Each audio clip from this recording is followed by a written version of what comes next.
Welcome to Radio Free Mid-World, a podcast about the Dark Tower series of books and related works. My name is Cole Ross, and today I am joined by Evan Thorne. Hey, Evan. Hi, Cole. Hey, welcome back. Thanks. It's good to be here. It's been a little while. Yeah. I haven't read a book since last time I was on here. Oh, wow. I understand that's not that, at all true. Oh, that's okay. not at all true. But it is really cool to be back here. I have read many non-tower related books since last time I was here. As one might. Yeah, but I picked this up and I'm just kind of like blazing through Hearts in Atlantis now just because I want to. Oh yeah. Because man, I almost forgot Stephen King's real good sometimes. Yeah, when he wants to be, he can be. Yeah. So yeah, I'm super excited to talk about this. This is a story that I had not read before. Yeah. So thank you. Yeah, well, thank you for hopping on. In case you did not look at the title of the episode, today we are talking about the short story "Everything's Eventual" from a 2002 short story collection that shares the same name. This was originally published in the Magazine of Fantasy and Science Fiction in 1997. And Evan, you hopped on this one. I'm kind of curious as to what made you do that. Honestly, it's because it is one that I had not read before, and the page count was fairly low. And I know that not trying to say that I'm lazy and don't want to read, but it was one of those things where there have been a couple of other episodes that I've really wanted to do, and there's just been issues with me having time to go see the It movie, and yeah. Just, time is crazy. You have a full-time job and loved ones. And I've got like this kid that is still just like, still can't handle his shit. He's like almost 5 and it's like, come on, grow up, dude.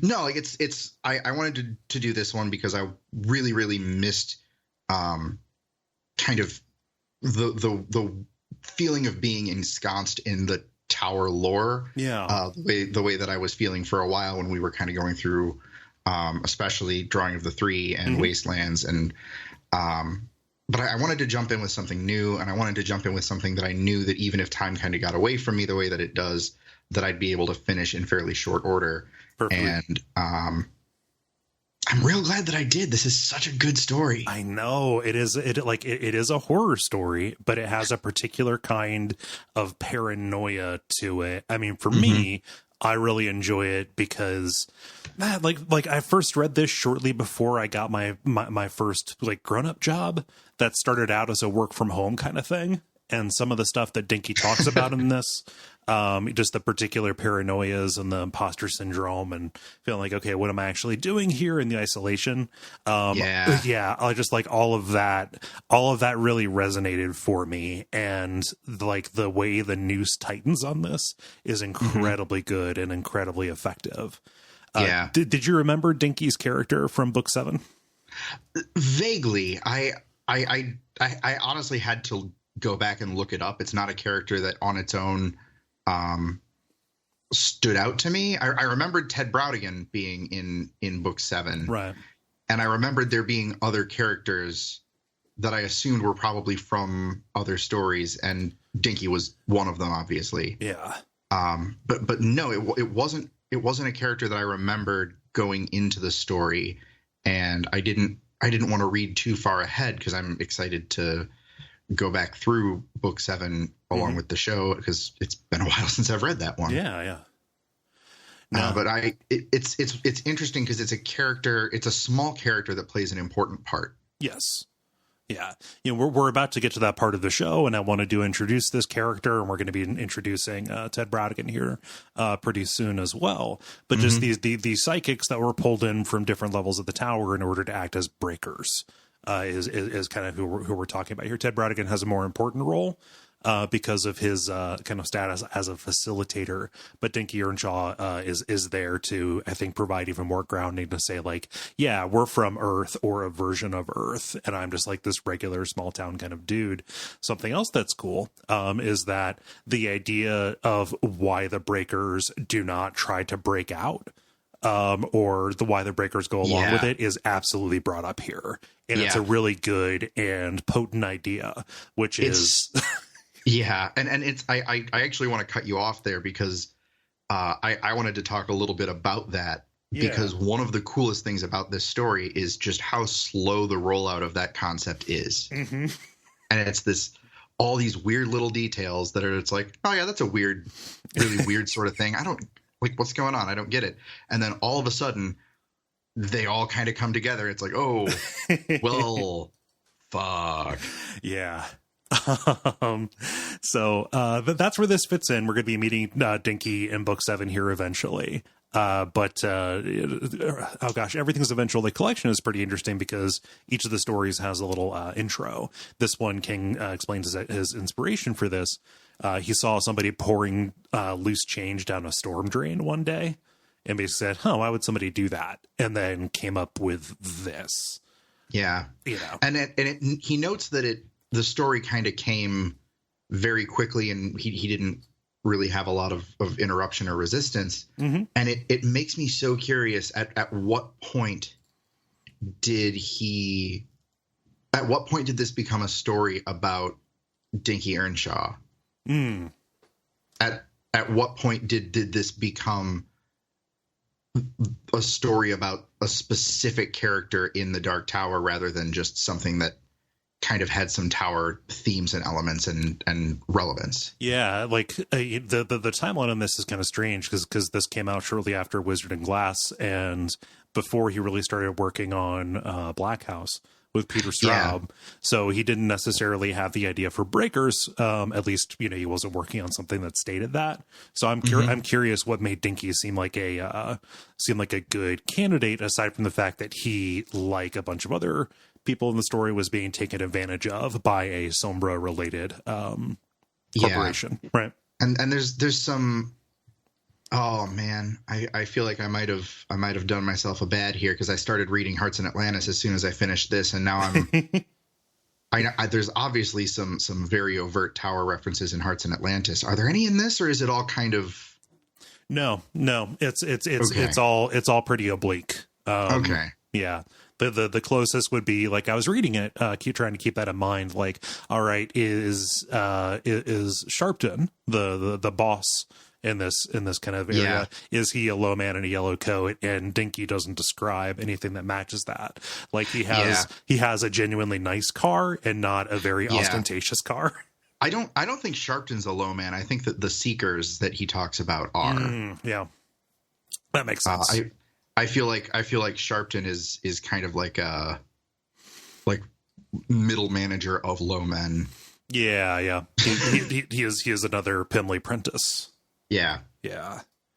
Let's get into it.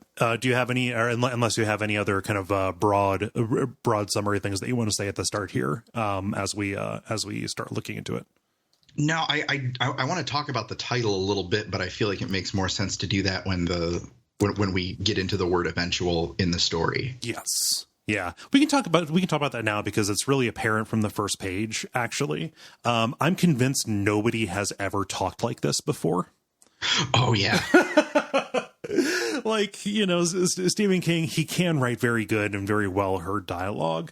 And sometimes it feels like he falls back into like how he remembers cool people talking when he was young. Nothing about this is cool. And for me, this is one of the rare instances where I would recommend reading the actual story, not just because it's short, but because the audiobook version is narrated by Justin Long. Oh, man. And he doesn't do a very good job with it. Yeah, I could see him doing a very good job with some Stephen King audiobooks. Yeah. But no, that just seems like a really unfortunate combination. Right. And I don't have like a searing hatred of Justin Long or anything like that. I actually like Justin Long more often than I don't. Yeah. He's fine. He's funny. He was really fun. Was he in Not This Is the End? Was he in This Is the End? I forget. Oh, I think so. Yeah, I think so. I think he was he played himself as just a real douchebag in that, and that was really funny. Regardless, but like he's not in very good form here, and it doesn't help that he has to read a character play. This is done in first person. As kind of like a note left for anybody who would be interested in it. And that's even that's not apparent at first. Yes, like this story is so interesting, and I'm not cutting off your point. This is it's sort of a reverse yes and because it starts off as a note left for anybody who finds it and might be able to do anything with the information. But when it starts out, it just seems like a story, and then maybe later like a diary for himself or a memoir or something. Yeah, and like the point of why Dinky is narrating his story doesn't become apparent. And he and his friends all talk super fucking weird, but Eastern Ohio. I've got a lot of family from Ohio, and there are some strange dialects, but I don't know that any of them match anything like this. Yeah, I mean, so I come from. I was looking at this, and I was like, okay, like what actually is going on here? And he calls the place that he moves to Columbia City. But it is obviously just Columbus because, they're reading the Columbus Dispatch, etc. And, like Eastern Ohio, not necessarily that different than how I speak. And I do not constantly refer to death as eating the dirt sandwich or, stuff like that. There's a lot of figures of speech that just it's not that no one would ever use them, but no one would use them every time. Yeah. Yeah. But one thing that I did really enjoy is that the weird speech patterns, the weird expressions, the weird cadence, it changes throughout the story, and the story's not that long. There's not that much time that he doesn't take that much time to enact those changes. But the way that it ends and the way that and it's all in first person, it's all told from the point of view of Dinky Earnshaw, and it's all over the course of less than a year, I would estimate. I don't know if they explicitly say. Yeah. So it's like, but the way that it is narrated at the end is a totally different tone than the way it is at the beginning.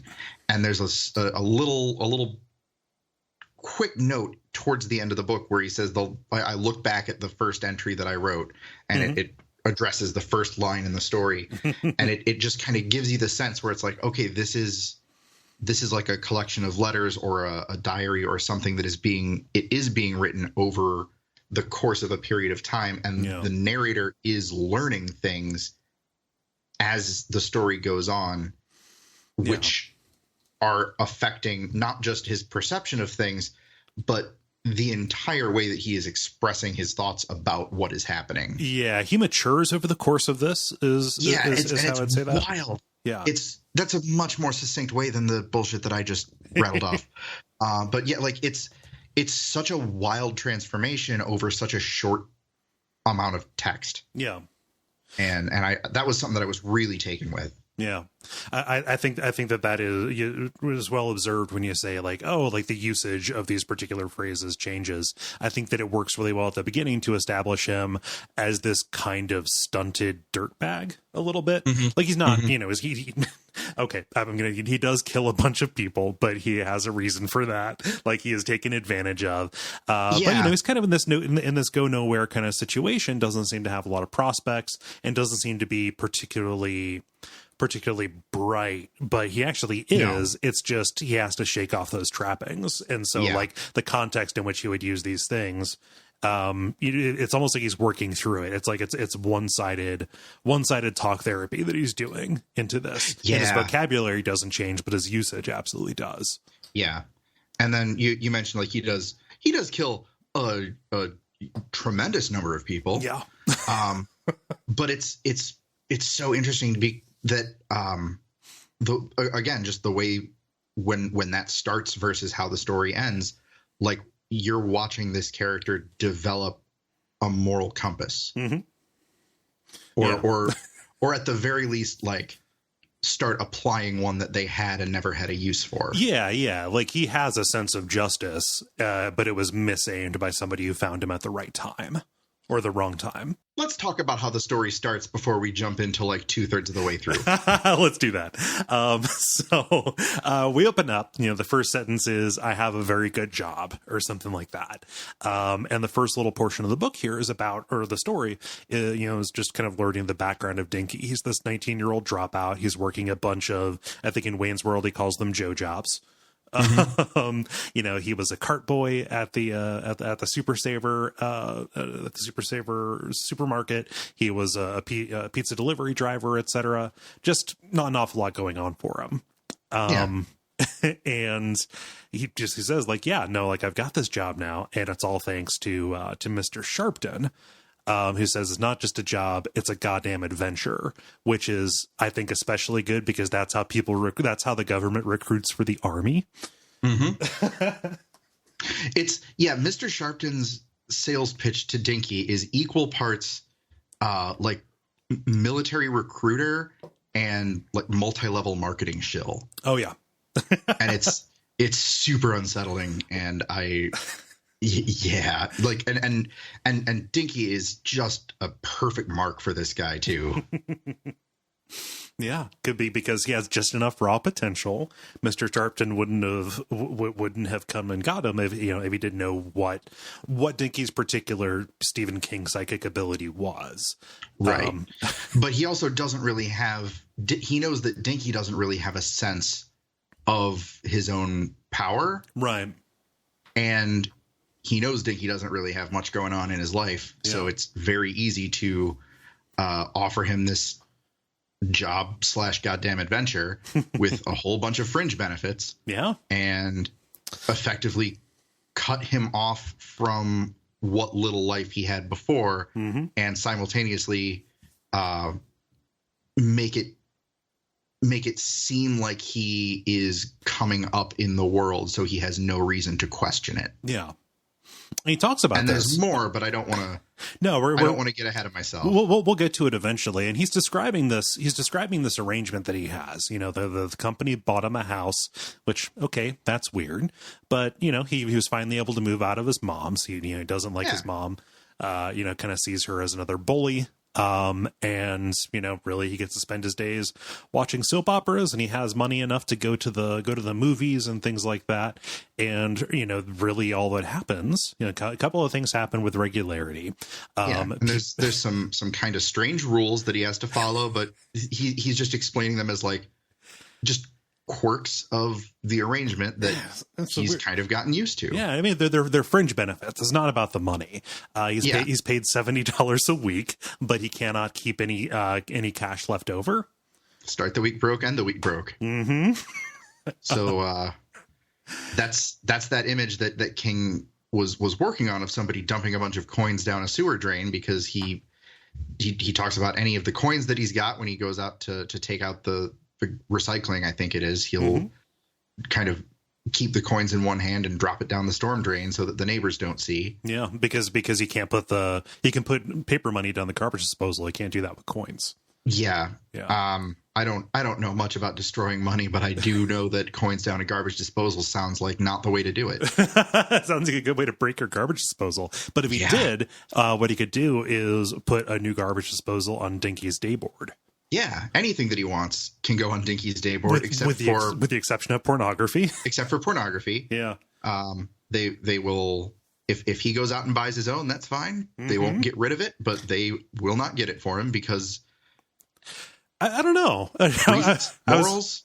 Maybe. I feel like there's some weird, like, I kept trying to read more into that. Like there's some like weird puritanical bent to like the organization, but it's like, no, it's probably just like whatever weird cleaning service this involves, just like probably wouldn't. No, I'm just not going to do that. Yeah. But they will get him a signed photograph of is it Nicole Kidman? Yeah, from her Moulin Rouge phase. Personalized to him. Yes. They'll get him an elaborate Rembrandt print. They didn't get him an original Rembrandt. He wrote it down just to see if they would, and they got him. They did the best. The next. They best got a thing. very good recreation. Yes. He asked, like, I want apple pie, but homemade and not store bought. He came home and, there was one of those there. He got a pre-release Weezer CD, which at the time that this book was written would have been the Green Album. So no, thank you. Send it back. Well, at the same time, though, the Green Album was, I think, maybe the most anticipated Weezer album. Yeah. Because there hadn't been one in so long. Right. But also, I think that the second half of the Green Album is underrated, but that's neither here nor there. Okay. I've only listened to the whole thing all the way through like once or twice, and then it's just been singles and real good songs on there, and it's I don't know. I'll believe the singles were not good, but especially like the last 3 songs I think are worth Yeah. If you're feeling like listening to some Weezer that you have not already listened to death, that's better than what they're doing now. Yeah, I gotcha. I believe you. But it's just very funny because he asked for that, and that album is widely considered to be a letdown.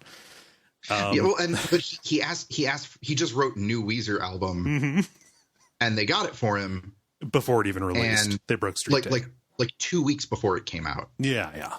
So they probably just like went to a distributor or went to a radio station and got a copy of it. Yeah. But like anything that he asks for, he writes it on this board. And at the beginning of the week, it'll just be there.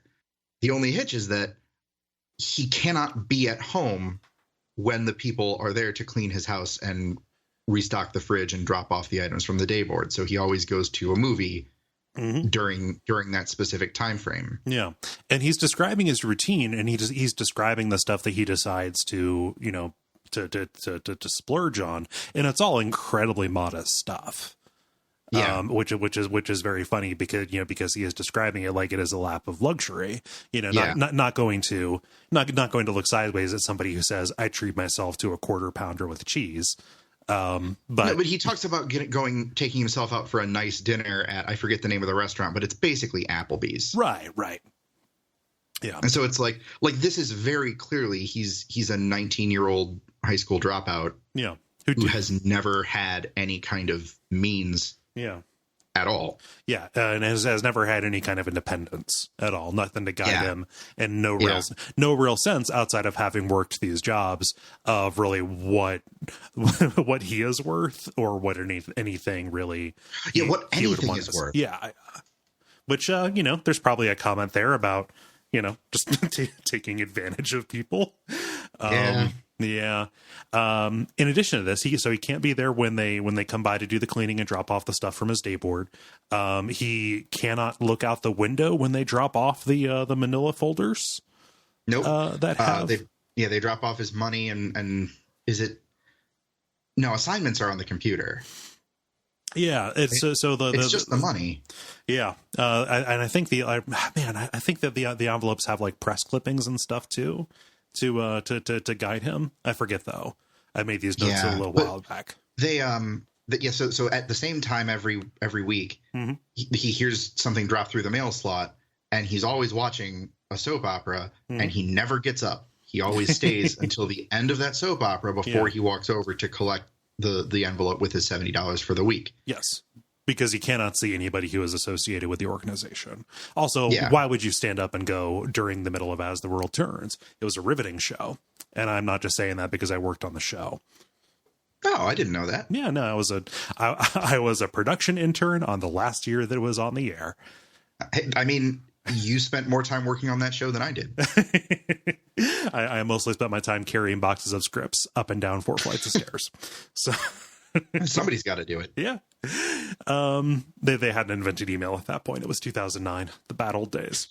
So we're going to find out how Dinky got this seemingly cushy deal.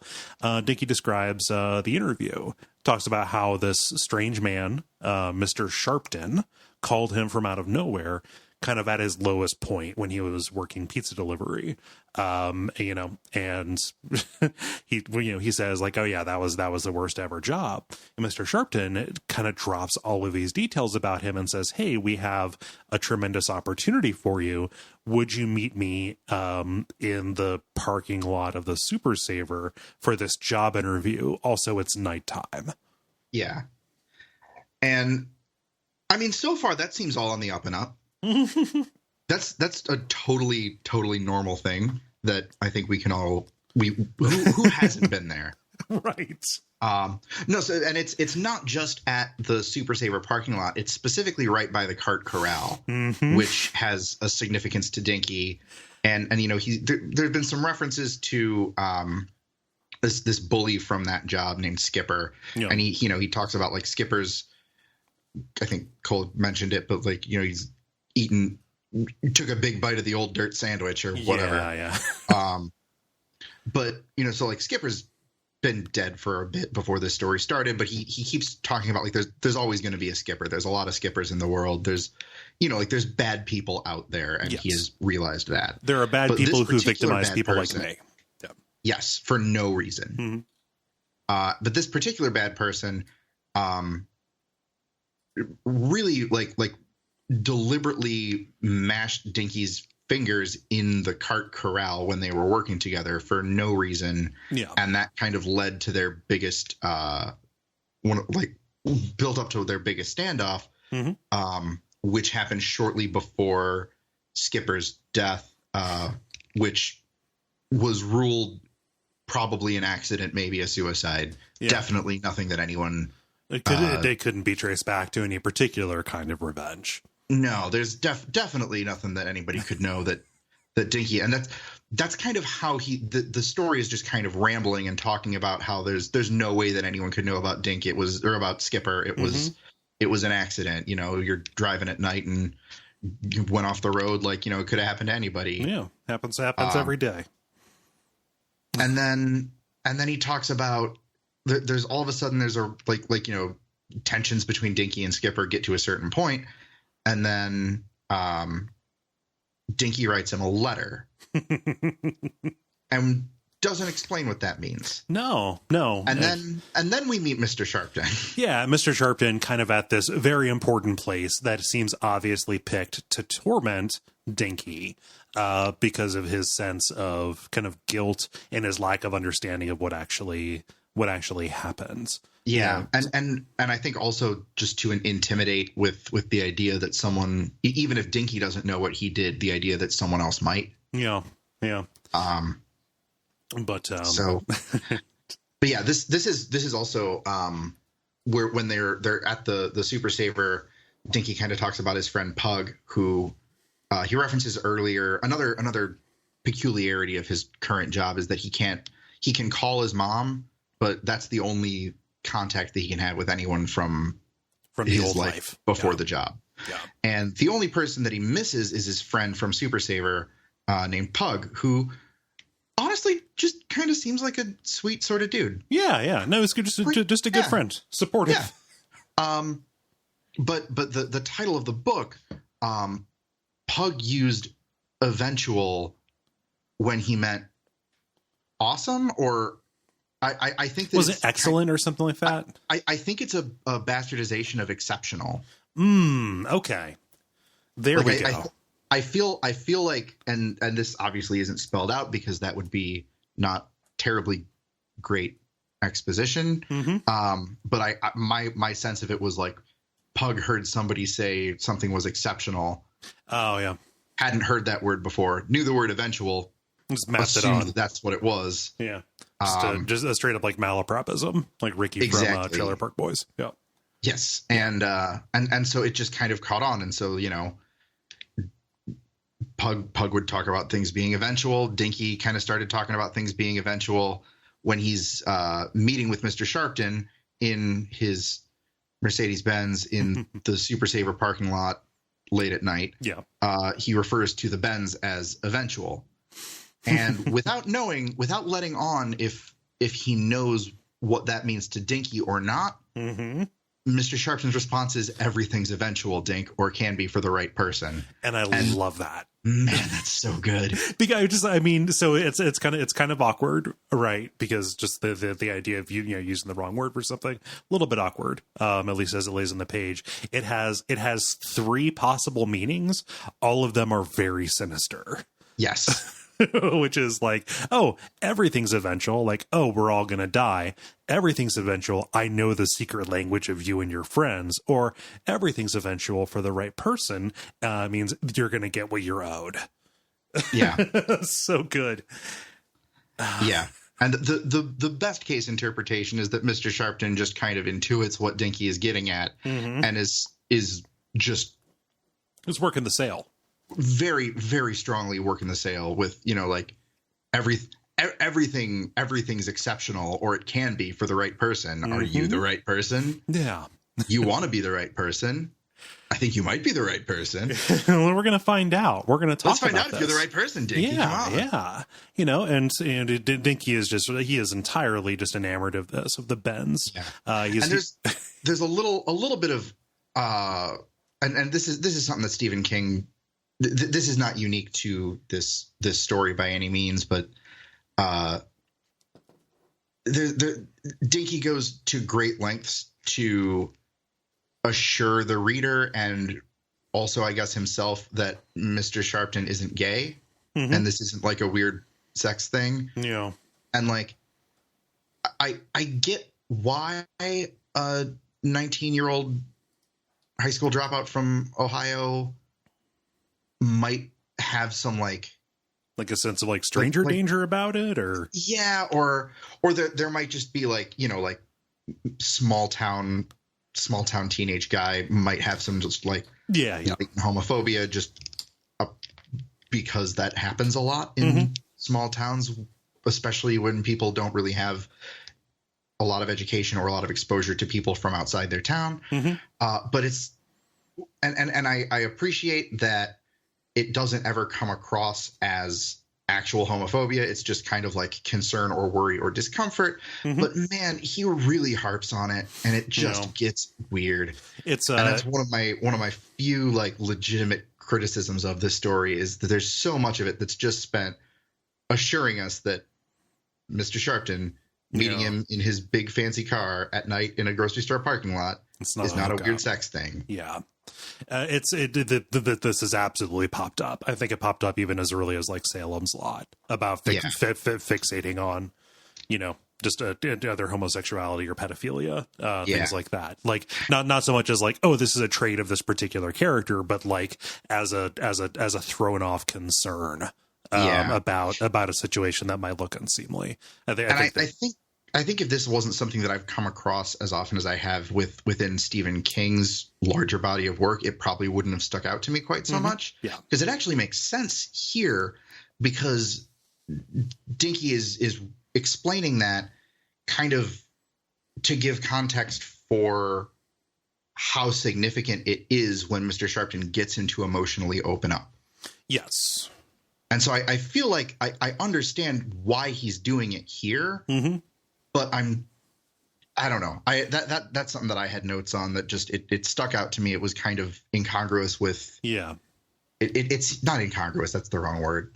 Eventual. That's the one. Yeah. But it unnecessary. It didn't really work. Yeah.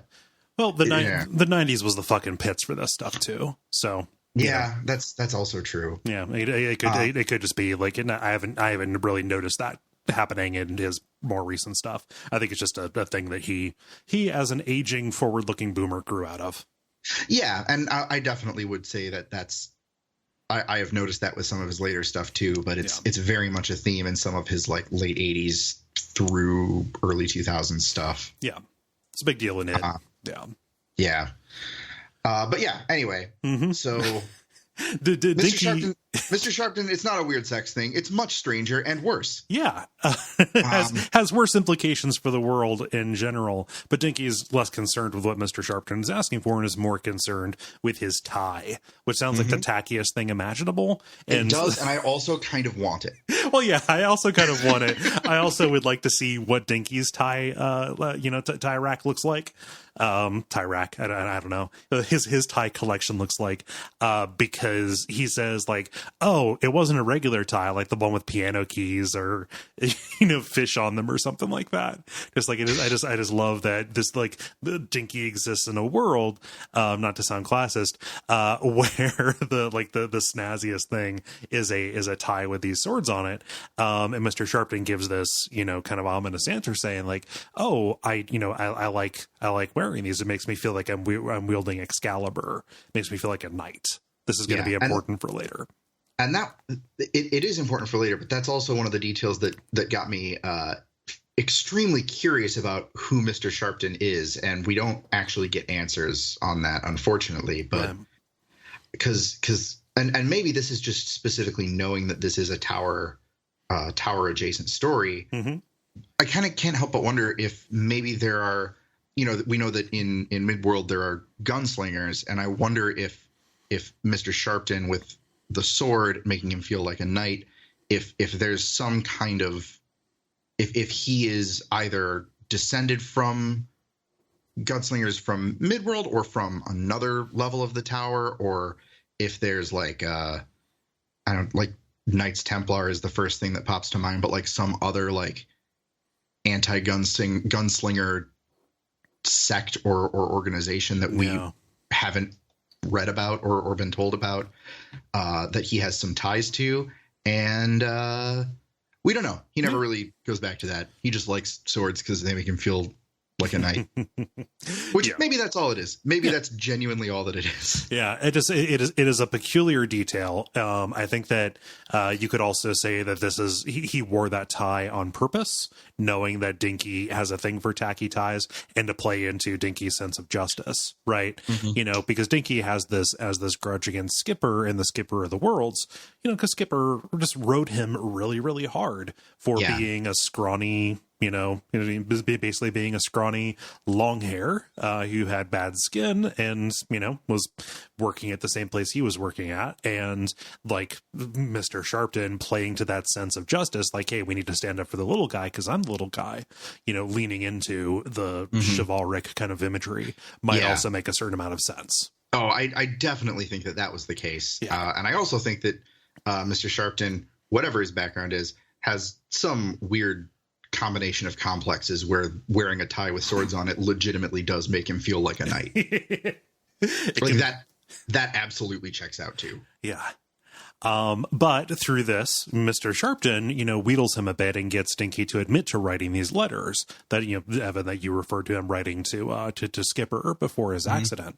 And here's where the story gets interesting. Yeah, here's where the overtly supernatural stuff starts happening, because Dinky, he has the power to take special shapes that, can't really occur in nature. But he, just the first time he did this, there was a dog that terrorized everybody in the neighborhood. And so he grabbed a piece of chalk and he walked out in front of the house where that dog lived and drew these special triangles and connected them with special circles. And all of these have, names like shims and flams and fooders and things like that. Yeah. And they're not shapes that exist, and they're not shapes that anybody else knows or would know, but he knows what they are and what they're called. Yes.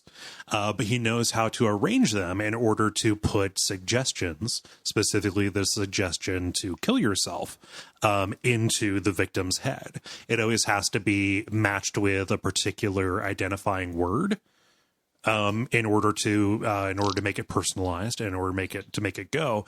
Dinky just intuits this. He just has this ability, and he figures out, I can manifest my understanding of this, a very Lovecraftian kind of thing, this poisonous geometry, and target it at specific people. And it's an instinctual thing too. Like, it's not something that he really understands or can explain. and or even at first really knows how to harness. Mm-hmm. And he talks about, and I highlighted this because I think it's a hilarious line, but he ran off, like he realized what he wanted and realized what he could do, got out of bed with this thought in his head, ran out the door because he didn't want to lose that idea, the way you eventually lose the dreams you wake up with or the boners you wake up with, if you want to be crude. and Dinky does. Which, yep. Yeah. But it works. He manages to get the dog to kill itself by winding its chain around a tree until it chokes to death. And he says, just funny, appropriate ironies. I learned about the dog's death from the mailman. So there's a justice in that. Yeah. And so he has done this. I think the second time that he did it was when he got revenge on Skipper for smashing his hands in the carts. He wrote Skipper a letter with more shapes. And boom, later that night, Skipper went driving off of a road, died. So, and Mr. Sharpton knows all of this, but it is very important, A, to get Dinky to admit it, but also B, to kind of have this moment of catharsis where Dinky says, I didn't even realize I was sad about all this until he made me see it and talk about it. And now he has putty in Mr. Sharpton's hands. And Mr. Sharpton says, hey, we have these recruiters, we have these seekers who have, learned of your work, and we want you to, come work for us at the Trans Corporation, which has, the pitch is our job is getting rid of the world's Skipper Brannigans. Yeah. Do you want to be the person who gets rid of bad people for the everyday person? Right.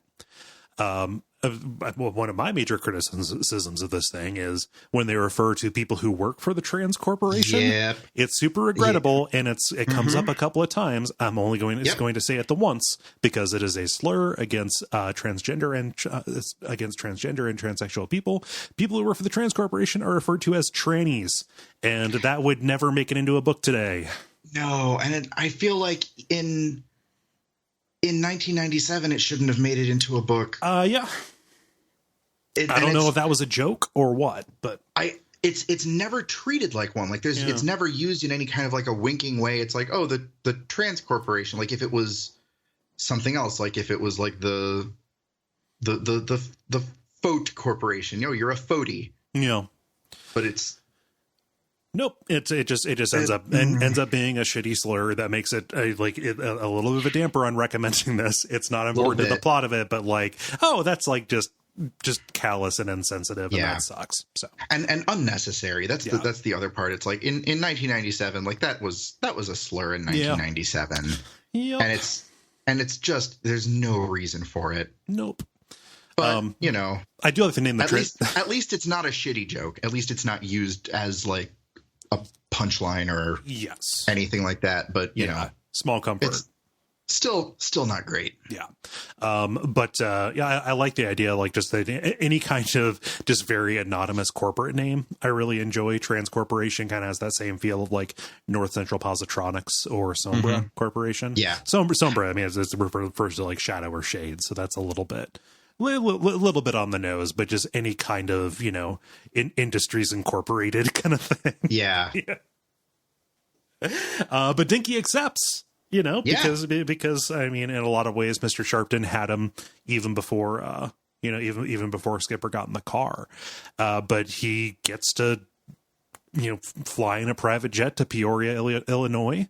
Blasting Counting Crows the whole way, which is such a weird little detail that. An extremely 90s thing. Yeah. Yep. No, it is the longest December indeed. That's the only Counting Crow song I know. Oh man, that's not to derail things, but that is genuinely surprising. They seem like a band that you would be into. Oh, I mean, I missed the time period. I think Yeah, a little bit. They're one of those bands where I find there's a lot of overlap with Counting Crows and bands like Mountain Goats or The Hold Steady. Just like the very, very literate, very character and story based songs. I gotcha. Yeah. And also just like, a lot of stuff touching on like mental, not not mental health, but lack thereof. Yeah. Okay. They're a good band. They're an interesting group. Shout out to Counting Crows, I guess. In my head, so here's the thing. In my head, I thought that they were like a one-hit wonder, like super 90s kind of thing. And the most I ever talked about them was to intentionally mix them up with Hootie and the Blowfish. I mean, that's also fair. That's also, yeah. Like that is justified, but no, they're a good rock and roll band. I'll believe you. Yeah. But yeah, they go over, and this is super sinister because, Dinky thinks that he's going to be meeting a bunch of other, psychic assassins. Just other people being trained up. He even envisions like, oh, I'm going to meet a psychic girl. With nice little tits is what he says. And okay, it's that's very on brand for Dinky Earnshaw, yes, though. Very much so. And you date among your peers. That makes sense. But it's not like that at all. He's like there, and like he learns how to use a computer, and he is actively being hypnotized. Yeah. Another line that I highlighted because it jumped out at me is he talks about his time at the training center in Peoria. And the line is, being at the training center in Peoria was like being born again somehow. And I guess being born always hurts. Yeah.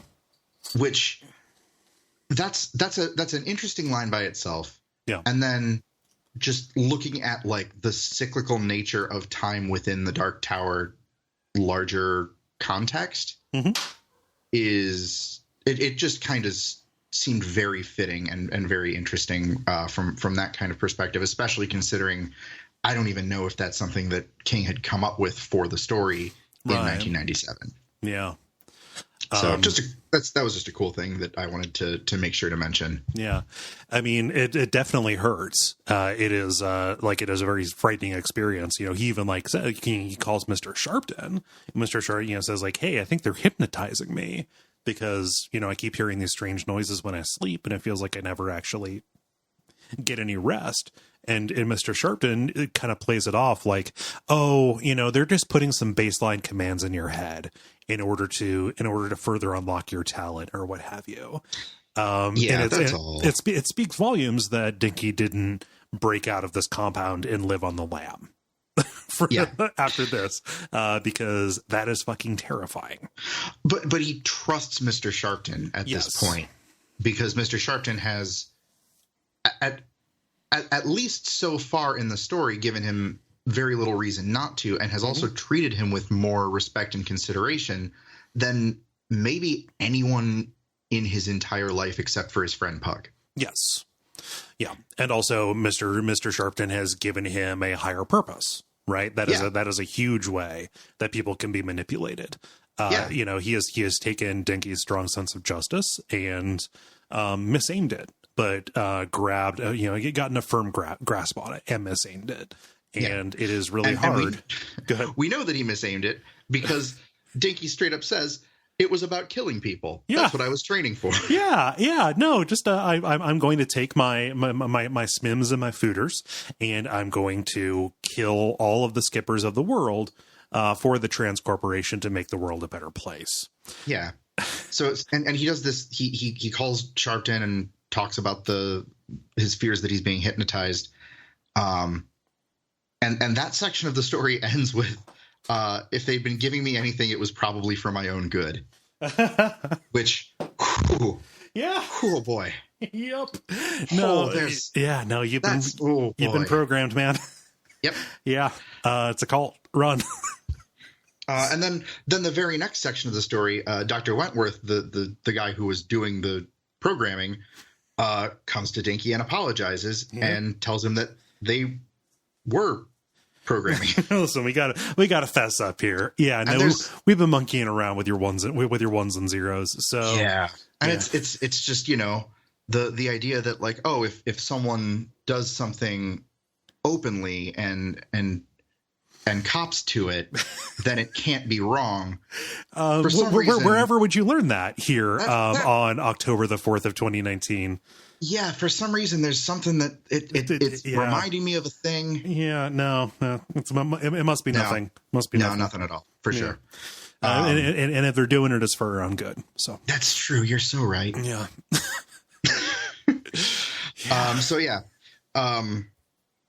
Peoria's all sorts of fucked up. Not Peoria, the actual city. I've never been there. It's probably fine. But the training center for the Trans Corporation in Peoria in the story is all sorts of fucked up. Mm-hmm. And I mean, like then, even more fucked up is the daily life that he goes back to. Yeah. Then he goes to his new life in, Columbus. Yeah. Stephen King has this weird hard on for Columbus because that was also where, the Regulators took place. Like he has a couple of things that are set or adjacent to Central Ohio. Yeah, it's an odd place to have that kind of affection or interest for specifically. Yeah, I mean, I can say that coming from here, it is very odd. To pay any mind to it at all. There's a couple of his stories that take place in like not Chicago, but the greater Chicagoland area, like Peoria. And it's like, that's also strange. Yeah. Weird. It's strangely specific.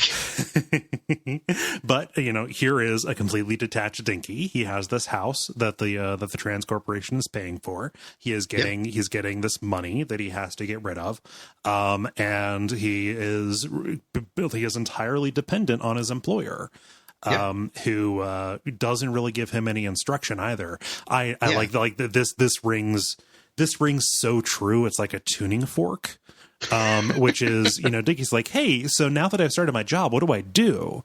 And Mr. Sharpton, he butters him up and says, if I hired a great novelist to write me a novel, paid him a bunch of money, it'd be insulting if I told him how to do it. Right.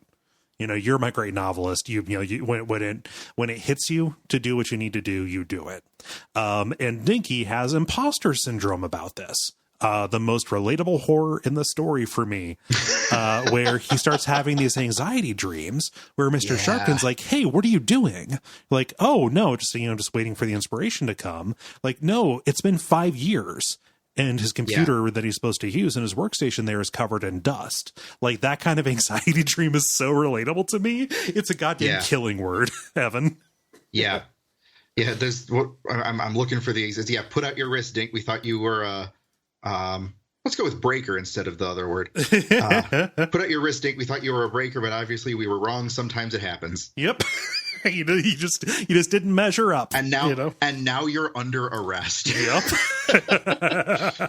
Yeah, man, I've had that exact dream. I know, right? And it's a bad one. It's a real bad one. It's so bad. Yeah, no, but just like the actual relatable horror of, any kind of non-directed work like that. Anyway. So he goes through this dry spell and he's pretty much just kind of sleepwalking through this. He's eating his chipped beef on toast and going to the movies and all this kind of stuff until one night he gets inspiration to write a Dinky mail. It is called a Dinky mail. Like that is that is the name of the program on his computer in the office that none of the cleaners really go into. Which is important. The only room that they'll empty the waste baskets, but that's it. Yeah, they don't touch anything because that's where the killing happens. Yeah. So he gets an idea to open this program on his computer, and there's this whole really weirdly detailed explanation of like connecting to the modem to the Trans Corporation server, and it's like a proxy kind of thing or a VPN. The logistics of it, Well, it's actually pretty well observed because he is connecting through the Trans Corporation over in Illinois. Everything that he does is being observed. Yes, and it's one of those things where there's an oddly specific amount of detail, but it not only is everything being observed, but I kind of had the sense that everything is being routed through their headquarters in Chicago because they have somehow the ability to amplify whatever Dinky is doing. Mm-hmm. And so that's why, like with the dog, he was like on the sidewalk in front of it. He was just right there. He mailed a letter to Skipper. Yeah. But here he's doing everything on a computer. It's all emails and it's all remote. And so Transcorporation is somehow doing something to retain the potency in that message. Mm-hmm. That was kind of my take on it anyway. Yeah, that makes sense. Either way, it is incredibly paranoia inducing. Oh yeah. But he gets everything connected and is looking up these people. He just searches by area. Yeah.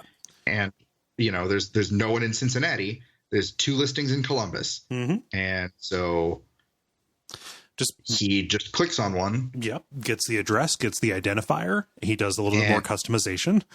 Yep. And then there's this program has all of the shapes that he can see in his head. So he doesn't have to draw them. He just has to like drag them around the shapes he needs, and he can like search for them and drag them around. So they've automated this entire mystical killing ritual,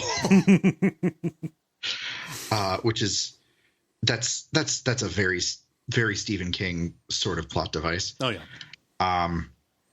And so yeah, he sends this Dinky mail. And that's it. And he gets in the zone. Like he does a bunch of this. It's basically mindless. Yeah. And you can tell like it's part the hypnotism and it's part him just getting into a flow state. But he just starts putting them out. And and as far as he knows at this point, these are all like bad people. Like these are like evil corporate executives who are covering up like mass murder or something like that, or like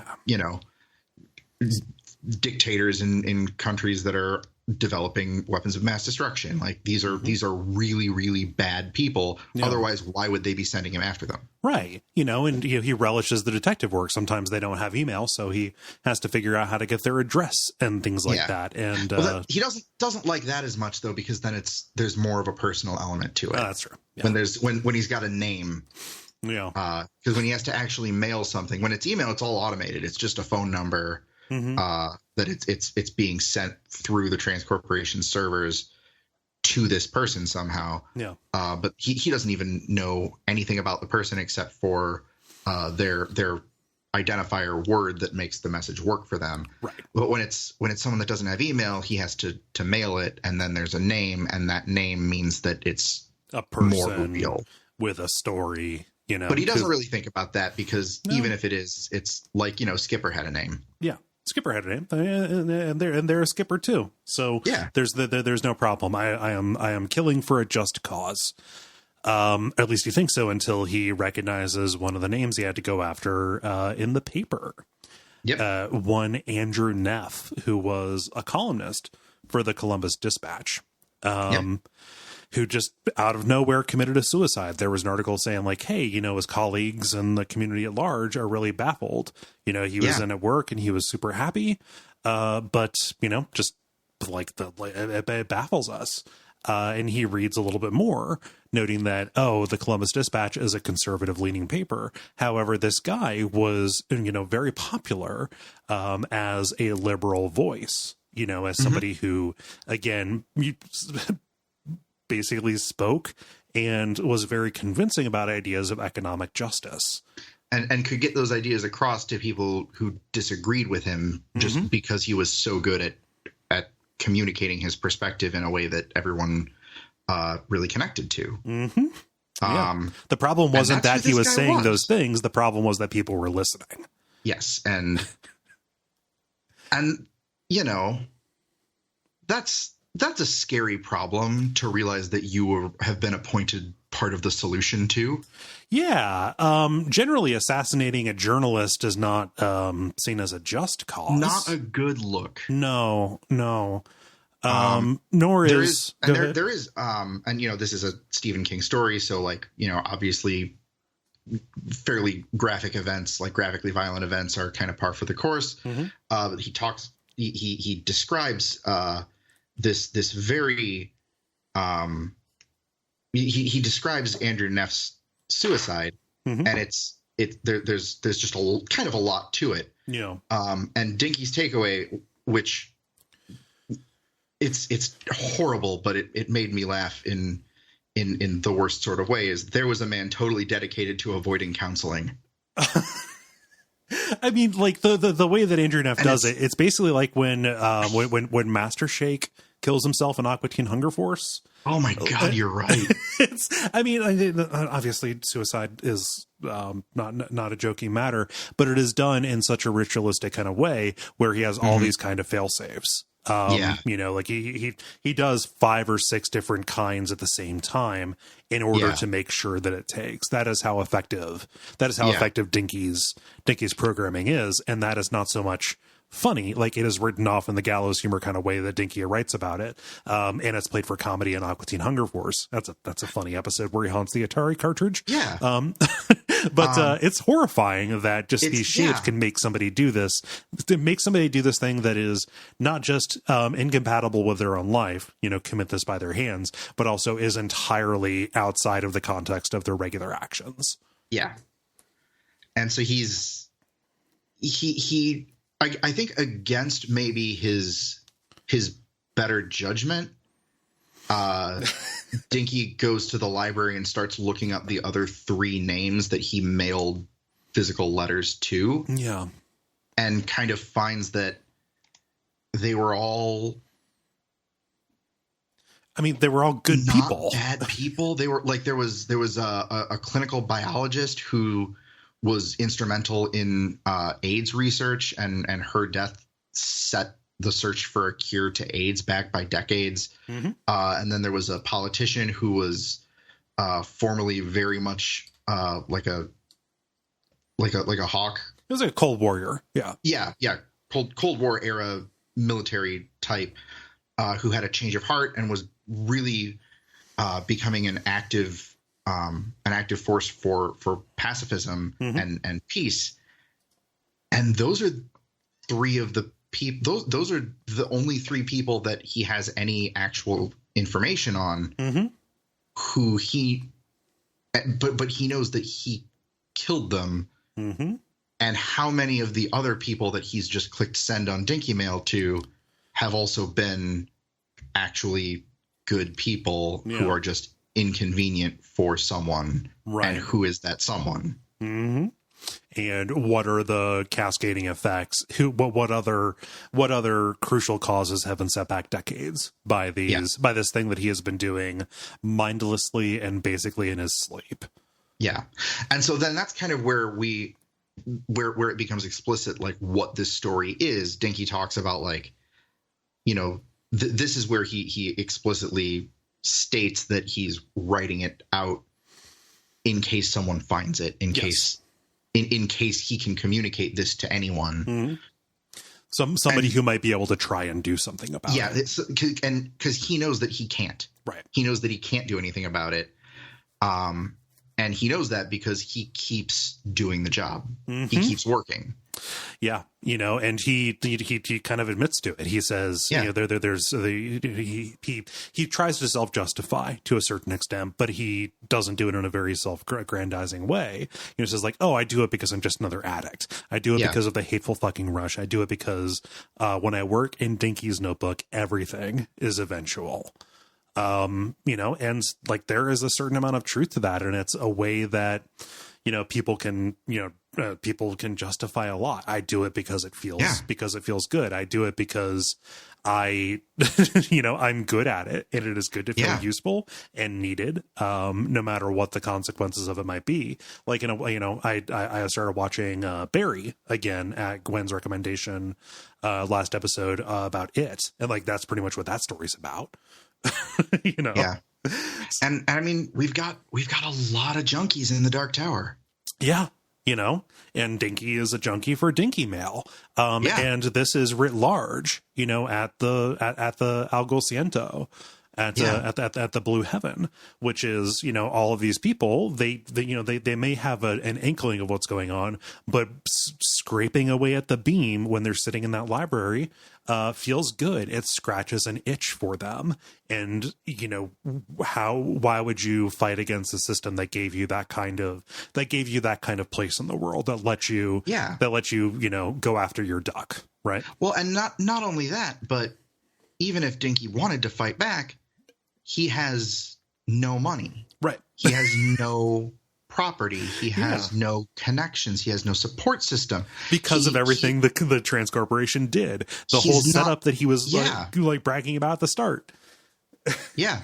Can't sock away any money. Like, he's always got more than enough money for the week.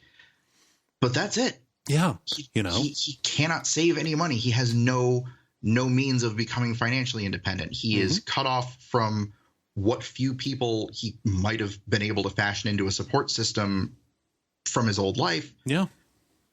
And, you know, and he has no real sense of confidence or purpose or worth outside of the Trans Corporation on top of all of that. Yeah. So it's really just all of these weirdly peculiar things that just seemed like odd quirks before. Like, it's all calculated. Yeah. And I think that, and I'm curious what if you had a thought on the cleaners and the mail person dropping off the money and everything. Did you have any thoughts on why he's not allowed to see them? I mean, it's more surveillance, likely. You know, he is not able to be there and see what they are trying to gather. He's not able to see them basically turn his house over like a cell, trying to catch him in the act of you know, trying to get out. I think that's part of it, but I also think it's so that he can't develop relationships with any of these people. He can't even build up a support system. Yeah, that also seems true. I mean, people, you know, they would be coworkers. They would be people who are, you know, who exist to support his mission. Yeah, can't be having that. No. So the only person that he has any kind of recurring contact with is Mr. Sharpton. Mm-hmm. The person who trapped him here to begin with. Yeah. And it's just like, it is just this absolute nightmare scenario, and he doesn't even realize that that's what it is. He is living in a prison by any other name. Yeah, and then he's, you know, just kind of resigned himself to, you know, maybe somebody will see these journals or whatever and be able to do something about it, but I can't, so I'm just going to keep doing it. Yeah, and then he sees that the Pope died of a heart attack and realized that if he had been working in a different part of the world, that he might have been the one who killed the Pope. Mm-hmm. He might have been the one to aim that particular arrow. Yeah. Because, you know, they had found a naive person with talent who had no friends and no self-image, a guy who would sell who would sell you his talented soul for a few groceries and $70 a week because he believes that is all that it's worth. That would have led to him killing the Pope and destabilizing a whole religion. Yep. So Mr. Sharpton's a real bad dude. Yes. And so you might think, okay, what's the out? How can things get any better for Dinky? And it literally comes through the door. One day he finds an ad for Kmart, a shopping circular, that has a little handwritten note inside saying, "Do you want out? If yes, send the message, 'Don't stand so close to me' is best police song." Nowhere near being true, but you know, I think that is why you would make that the password, because nobody would write it. And he decides to take them up on the offer. Yeah. He responds using the library computer, so it's not routed through the Trans Corporation. And we are left with two things. He apologizes for all that he did. He recognizes that it was wrong, but hopefully this text will at least explain why he did what he did. And he says, "I've got one last letter to send, you know, one last arrow to aim, and only one word matters: Excalibur." So Mr. Sharpton is going to be taken off the board by the Dinky mails that Mr. Sharpton taught Dinky to send. And for once, he will kill a Skipper. Well, except for the first time he killed Skipper. Yeah. Also, I don't love any story where something bad happens to a dog, but this dog fucking had it coming too. Yeah, it was a real bastard. Yeah. It was a bad owner. I think the owner could have got something too. The one thing that I did want to mention is I think it's interesting that your interpretation of the ending is that he did send that message. Oh. He said that he's got it in mind to write one more, and that he has Mr. Sharpton's email address and he knows the word, which is Excalibur. I didn't get the feeling that he actually wrote it. I thought that he did. It doesn't specifically say, and I think that there's a case to be made either way. Like, I'm not saying that you are wrong. Oh, it's left ambiguous, but when I read it, because it's, I've got it in mind to write one more special letter. Mm-hmm. I don't know. I don't know if Dinky had it in him to stand up. After all that, I don't know if I don't know if he had it in him. Yeah. And that's one of the things about this story where it's like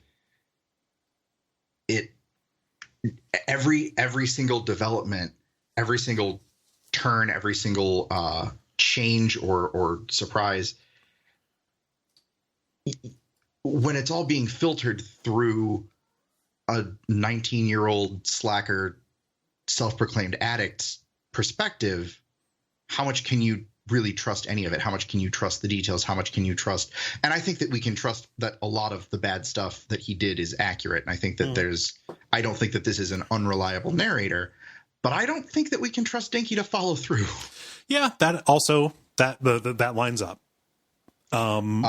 But it is a little bit of an ambiguous ending, and I'm a sucker for that too. So, well, yeah. The other thing might be, like, I don't know where he left the note. It might be a warning to Mr. Sharpton, like, hey, if you come after me, I'll do this. Oh, yeah. So there are a couple of different ways that it could go out. In my mind, I wanted Dinky to get the justice that he had sought out. Oh, in the worst way, and that's. I feel like the Stephen King version of the ending is not that, though. Yeah, that's probably true. So do you have any thoughts on who would have sent that Kmart ad through his mail slot? I don't know.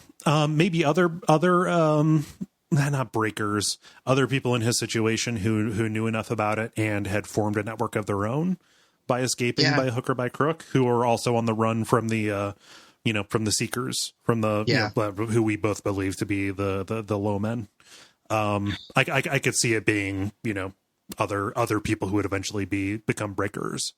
Yeah. I feel like that's a possibility. I also and again, like Stephen King, I tend to kind of assume darkest timeline. Mm-hmm. That seems like the thought crossed my mind, like, oh, I bet that Kmart circular was from Randall Flagg. Oh, okay. I bet that's,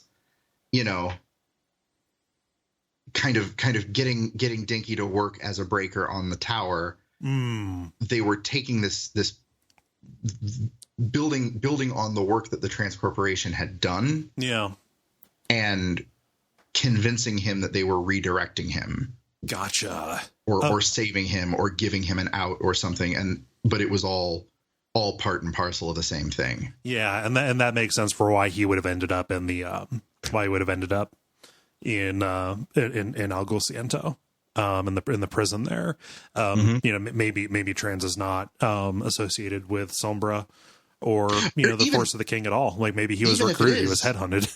Even if it is, they might have known that Dinky was figuring it out and putting the pieces together, and they might have pulled the trigger on pulling him out of there and putting him into the next phase of whatever they've got going on. Yeah. We need you up here. Yeah. It's like, you're starting to see through that. Like, we're going to save you from Trans Corporation. Yeah. Why don't we Shanghai you to a new dimension? Why don't we? Yeah. Working for this other company that's definitely not affiliated. Yeah. And that's Everything's Eventual. I don't know that I have any other kind of like broad summary thoughts or anything like that. I love the way that it builds up the paranoia, and I love the imposter syndrome built into that. Yeah. That is, maybe I'm bringing a lot of myself to that, or a lot of where I was when I first read the story. I don't think so. I feel like this is a very relatable kind of psychological horror. Yeah. And I think that it's very interesting because it doesn't really read like a horror story, even though there's a lot of horrific elements to it. Yeah. And I didn't even really realize that it was at its heart like a traditional horror story until after I finished it and was thinking about it later. Yeah. Just the news tightens all the way throughout it. It's very it's so good. And it's got some problematic elements to it, and the dialogue is not the best, but I think we kind of gave some disclaimers. There's also Mr. Sharpton does like a shitty racist accent. Yes. Yeah. Part of it. But there's there's unfortunate use of a awful slur, and there's some shitty unnecessary racism, and the dialogue's kind of weird, and there's like a lot of insisting that it's not a weird sex thing. That all sucks, but none of it takes away from the story being good, I don't think. And it comes across more as just like not necessarily the writing choices that I wish he would have made. It doesn't come across as racism or as transphobia or as lazy dialogue. None of it comes across as lazy. Yeah. It just comes across as a very strange choice, or a very strange series of choices to have made. Yeah. That wasn't great at the time and has very much not aged well. Right. But like, that's there. Okay. The story that this is really, really interesting and really unlike any Stephen King story that I've read. And it's a very small story, and a very a very like we've mentioned, there's the horror elements that are being used here are just intimately relatable. And I'm really, really glad that I probably would have missed this entirely if it hadn't been on the list for the show. So I'm really glad that you put that on there. I'm really glad that you had me on to talk about it, because man, what a story. Well, I'm happy that you came on. Thank you. Yeah. That's always nice to hear too. Yeah. So we'll be back next time. I think we're going to move into the Blue Heaven chapter of the book, just to continue on with book 7. Evan, where can people find you online? I'm at Mr._Harder on Twitter, all spelled out. I'm not on Facebook or Instagram anymore because I'm not sure why. Facebook and Instagram kicked me off, and I've tried appealing it, and I haven't heard anything back from them, so I haven't been on Facebook or Instagram in over almost a year. Super weird. It's real strange. I just can't get an answer about it. And honestly, I don't miss it that much, but it does make it a little harder to find me on the internet. So yeah, at Mr._Harder. And if you are in the Chicago area on October 26th, at the Beat Kitchen, I am doing another Sad Paul Stanley set for Halloween, and I'm very excited about this one. It is far and away the dumbest idea that I've had yet, and I think it might be my favorite one that I've been working on. Sad Paul Stanley as Vince Neil Young. And I'm not even really going to go into detail on that. If you want to find out what that means, please come to the show, because we're in no small part going to find out together, because I'm still figuring it out. What you described in the pre-show sounded very entertaining to me. Yeah, I've got a couple of ideas. I'm very much looking forward to figuring out how I can make Kickstart My Heart of Gold a thing. And I'm kind of, I don't know if it'll work, but I really am hoping that I can figure out how to kind of cram a couple of things together and come away with Feel Good and The Damage Done. Just because that's real dark. Yeah. That's really, really dark. Yeah, I've been puzzling on that one for a while, and I genuinely am not sure if there's a way that can work. But October 26th at the Beat Kitchen, kickstandproductions.net has all the ticket info. If you want to come out, it's going to be super fun. And, there's some other really, really cool bands that are playing. I'm especially excited. Jeff Schaller and The Long Way Home are playing as the Gin Blossoms, which that's a band that is near and dear to my heart. And Jeff Schaller and The Long Way Home are really, really good band. Nice. So check that out. I hope it's Long Way Home and not Long Road Home. I'm second guessing myself, but they'll find out. They'll find out at the show. Fine. Yeah. That's pretty much all I got. Cool. And for me, you know where to find me. Other shows on Duckfeed.tv. You can watch my horror game streams on twitch.tv/Duckfeed.tv on Friday and Saturday nights, starting at 8:30. And all the other stuff you're aware of. Speaking of that, I've got to go and hop on one of those. So, Evan, looking forward to talking with you again.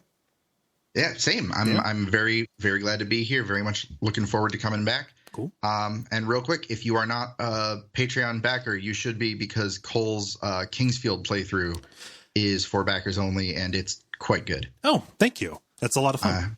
I'm very much enjoying it. So, awesome. Yeah. Yeah.